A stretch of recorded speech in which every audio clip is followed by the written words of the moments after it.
Judul: Bayang-bayang wangi persembunyian terakhir Prabu Siliwangi. Tusima Prolog, laporan Scipio pada 1687 Masihi. Pilih. Hutan ini bernapas. Aku merasakannya. Setiap helai kabut yang menyelinap di antara pepohonan raksasa seolah membisikkan kutukan kuno. Kami tiba di Batu Tulis atas perintah Gubernur Jenderal untuk mengklaim prasasti peninggalan Kerajaan Pajajaran. Tapi sejak kaki kami menginjak tanah basah ini, sesuatu mengawasi. Bukan manusia, bukan binatang, sesuatu yang lebih tua. Scipio menggigil menuliskan kata-kata itu di bawah cahaya lentera minyak. Suara jangkrik malam tiba-tiba terhenti. Di kejauhan dari balik kabut, sepasang mata kuning berpendar. Letnan van der Berg, anggota termuda ekspedisi, mengacungkan senapan. "Itu cuma harimau, Tuan," bisiknya, tapi suaranya pecah. Tiba-tiba, auman memecah kesunyian. Suara itu bukan berasal dari satu arah, melainkan dari seluruh penjuru hutan. Udara berbau anyir darah busuk. Scipio menulis dengan gemetar, "Mereka datang, Tuhan ampuni kami." Esok pagi, jenazah van der Berg ditemukan tergantung di dahan pohon beringin. Dadanya terkoyak cakar sepanjang lengan orang dewasa, tapi yang mengerikan, jantungnya hilang. Di tanah berlumpur, jejak kaki manusia bercampur cap cakar harimau mengarah ke dalam hutan. Bagian Tran, asal-usul sang raja harimau. Bab 1, Tahta dan Kutukan. Istana Pakuan 1482 Masihi. Musim kemarau panjang Prabu Siliwangi duduk di singgasananya yang terbuat dari kayu sonokeling berukir naga. Tangannya menggenggam erat pusaka kujang pamungkas. Di luar istana, langit merah senja terasa, seperti kain kafan raksasa yang membentang di atas kerajaan Pajajaran. Sudah 3 bulan hujan tak kunjung turun, sawah retak-retak, sumur-sumur mengering, dan bau anyir kematian menyengat dari desa-desa perbatasan yang dilanda wabah. Paduka, guru gantangan menunggu di ruang meditasi, lirih Pati Sanghyang, lelaki tua berjubah putih yang telah menjadi penasihat 3 generasi Raja Sunda. Matanya menyipit mengamati lingkaran hitam di bawah mata Siliwangi, pertanda raja tak tidur berhari-hari. Di ruang bawah tanah istana yang dipenuhi asap dupa, guru gantangan, pendeta buta penjaga kabuyutan Galunggung, sedang duduk bersila di atas anyaman bambu. Di depannya, Sanghyang Tapak, prasasti batu bertuliskan ramalan leluhur, memendar cahaya kebiruan. "Dengarkan, Paduka."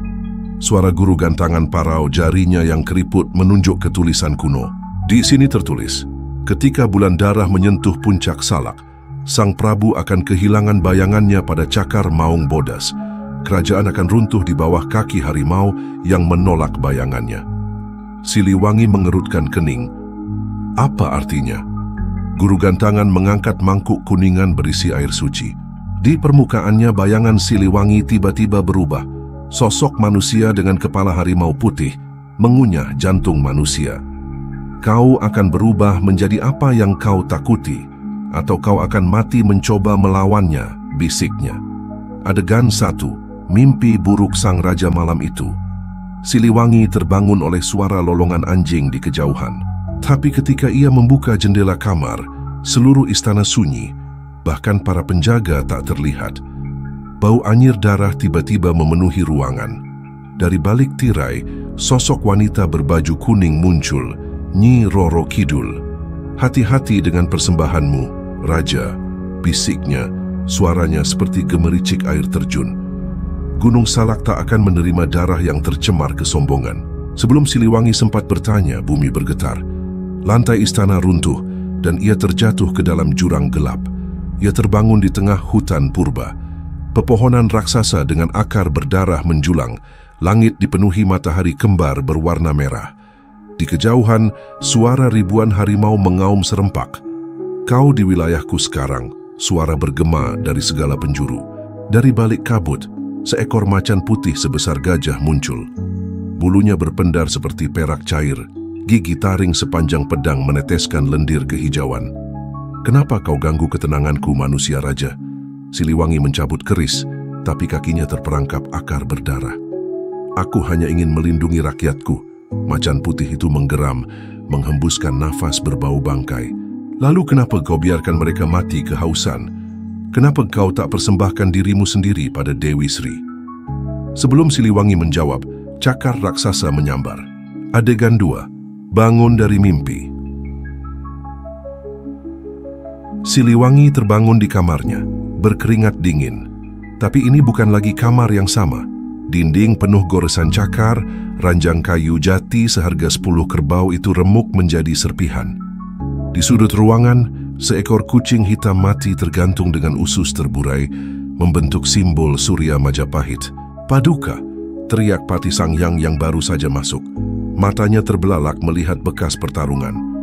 Ini tanda Maung Bodas. Siliwangi mengangkat tangannya yang berlumuran darah, bukan darahnya sendiri. Apa yang terjadi semalam? Menurut naskah kuno, roh harimau putih akan menguji calon penguasanya dengan 3 mimpi, jelas Pati. Jika Paduka gagal, tiba-tiba teriakan memiluhkan terdengar dari kandang kuda. Seluruh 27 kuda perang kerajaan, termasuk si Cantel, kuda kesayangan Siliwangi, tewas dengan cara mengerikan. Perut terkoyak, tapi tak ada organ dalam yang tersisa. Di dinding kandang, cap cakar harimau raksasa tercetak jelas dengan darah. Adegan 3. Sidang darurat kerajaan. Di aula istana, para bangsawan berbisik panik. Pangeran Walang Sungsang, putra mahkota, berdiri gemetar memegang kujang pusaka. Ayah, ini pasti ulah kerajaan Demak. Mereka ingin kita lemah sebelum diserang. Tapi Siliwangi menggeleng. Dari jendela ia melihat ke arah Gunung Salak yang diselimuti awan hitam. Ini lebih tua dari perseteruan antar kerajaan. Ini tentang sesuatu yang jauh lebih berbahaya. Seorang pendeta muda dari Kabuyutan Cipta Gelar tiba-tiba bersujud. Paduka, izinkan hamba berbicara.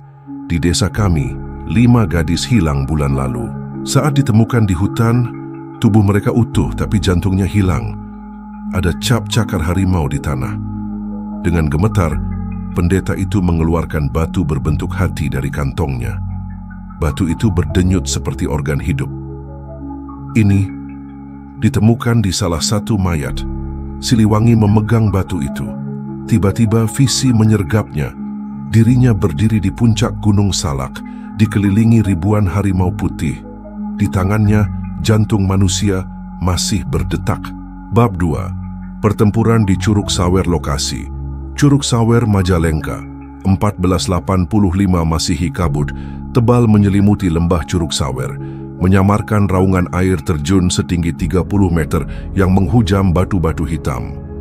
Prabu Siliwangi dan 12 pengawal setianya melangkah hati-hati di antara akar-akar pohon kamper raksasa yang menjalar seperti ular. Bau belerang menyengat dari celah-celah tanah, pertanda mereka telah memasuki wilayah larangan, tempat di mana alam nyata dan gaib bersinggungan. Paduka, ini wilayah Batara Kala, bahaya, seru Jaka Miring. Panglima termuda, tangannya menggenggam erat hulu keris, tapi peringatannya terlambat.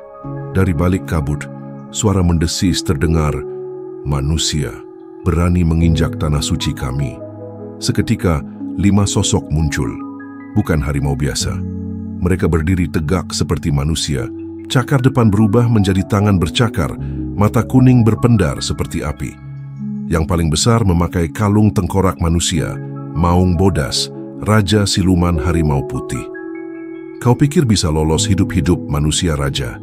Geram Maung Bodas, lidahnya menjulur seperti api biru. Di sini kami yang berkuasa. Pertempuran pun pecah. Kriski Dongkol, pusaka turun-temurun Siliwangi, menyambar ke arah leher Maung Bodas. Tapi begitu menyentuh kulit harimau, bilah keris meleleh seperti lilin. Senjatamu tak berguna di alam kami, tertawa Maung Bodas. Cakarnya mencakar lengan Siliwangi hingga darah hitam mengucur. Siliwangi terdesak, pengawalnya satu persatu tumbang. Ada yang tenggorokannya terkoyak, ada yang jantungnya tercabut oleh cakar tak terlihat. Dalam keputusasaan ia teringat ajaran pendeta tua. Ajian Maung Sancang, ritual memanggil roh leluhur, penjaga kerajaan Sunda. Dengan darahnya ia menggambar lingkaran mantra di tanah basah, berteriak, dengarkan aku roh Gunung Salak. Jika aku memang pemimpin sejati, beri aku kekuatan untuk melindungi rakyatku. langit tiba-tiba menggelap. Petir menyambar membelah kabut dan cahaya keemasan menyelubungi tubuh Siliwangi. Ketika cahaya mereda, di tangannya muncul sepasang cakar emas berpendar, sementara bayangannya berubah menjadi harimau raksasa bermata api. Maung Bodas menggeram ketakutan. "Kau memanggil roh penjaga gunung?" Pertarungan pun mencapai puncaknya. Siliwangi melesat secepat angin. Cakar emasnya mencabik-cabik tubuh Maung Bodas. Darah hitam menyembur, membakar tanah di mana ia jatuh. "Titik kelemahanmu di sini," teriak Siliwangi, menusuk tepat di antara mata Maung Bodas dengan cakar emas. Siluman harimau itu menjerit kesakitan, tubuhnya mulai mencair menjadi kabut putih. "Kekalahan ini bukan akhir. Rohku akan menyatu denganmu, dan kau akan membayar harganya." Ketika kabut menghilang, Siliwangi berdiri sendirian. Di sekelilingnya para harimau putih yang tersisa berlutut, kepala tertunduk. "Kami tunduk, penguasa baru. Perintahkanlah." Bab 3.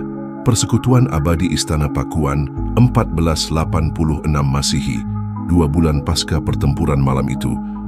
Bulan purnama tergantung merah di langit Pakuan. Prabu Siliwangi duduk di balkon istana, menatap bayangannya sendiri di kolam. Sekarang berbentuk harimau putih dengan mata berkilau seperti zamrud. Sejak persekutuan dengan Maung Bodas, ia tak lagi bisa mengenali dirinya sendiri. "Ayah, apa yang terjadi padamu?"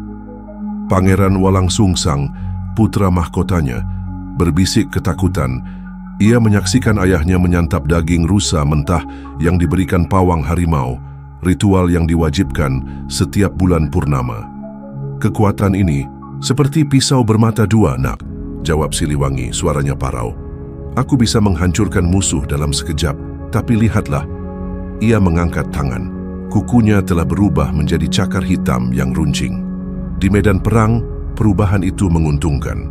Saat pasukan musuh dari Cirebon menyerbu perbatasan, Siliwangi hanya perlu berdiri di bukit. Bayangan harimaunya yang raksasa muncul di langit, membuat ribuan prajurit lari tunggang langgang 311. Tapi di istana, bisikan-bisikan mulai bermunculan. Para pelayan melaporkan melihat sosok manusia berkepala harimau berkeliaran di gudang persenjataan. Suatu pagi, Siliwangi tersesat di hutan larangan dekat Gunung Salak. Bau darah segar memenuhi indranya. Sebelum ia sadar, seekor rusa telah tercabik oleh tangannya sendiri. Daging mentah bergumpal di mulutnya. "Aku menjadi seperti mereka," gumannya ngeri.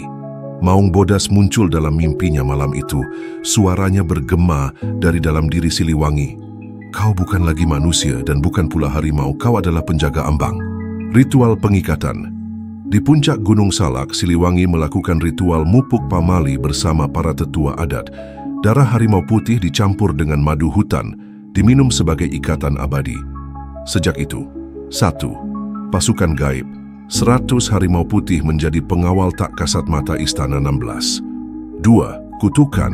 Setiap bulan purnama, Siliwangi harus meminum ramuan daging mentah agar tidak kehilangan kendali 1914. 3. Tanda fisik.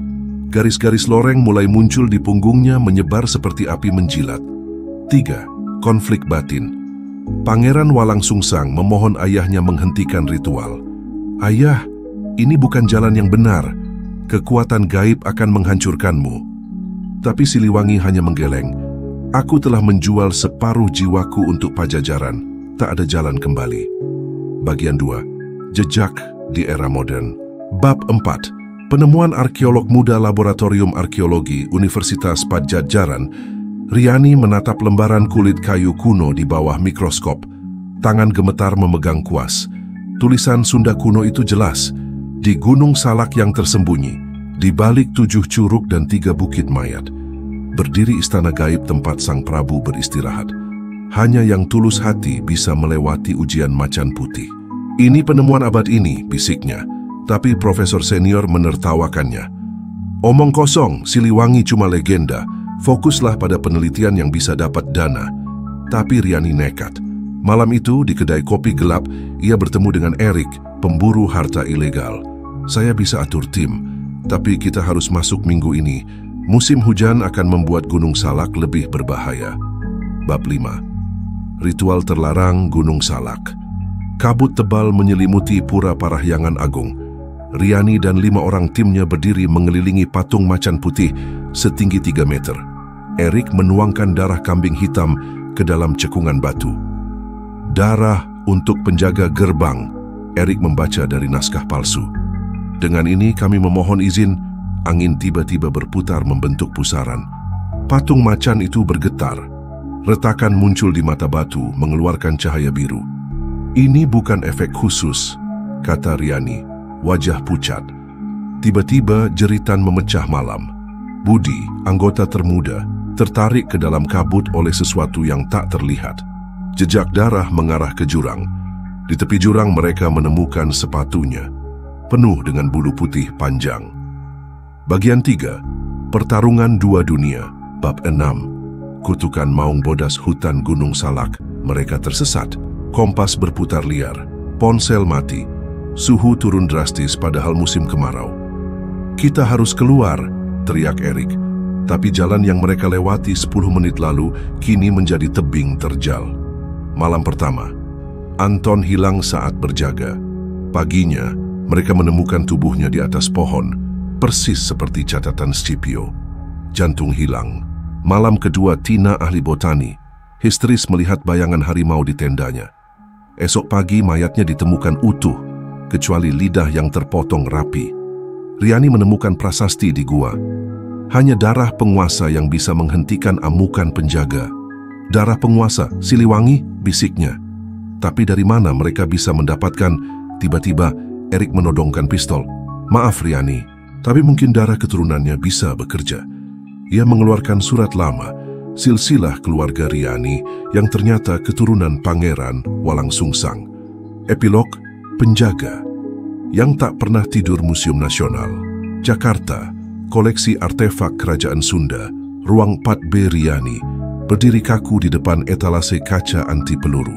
Di dalamnya keris Ki Dongkol, pusaka Prabu Siliwangi yang ditemukan di situs batu tulis Bogor, terpajang di atas bantalan beludru merah.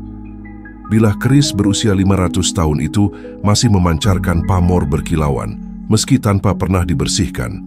Menurut laporan konservator, logam keris mengandung jejak nikel alami dari Gunung Salak, sesuatu yang tidak ditemukan pada keris biasa.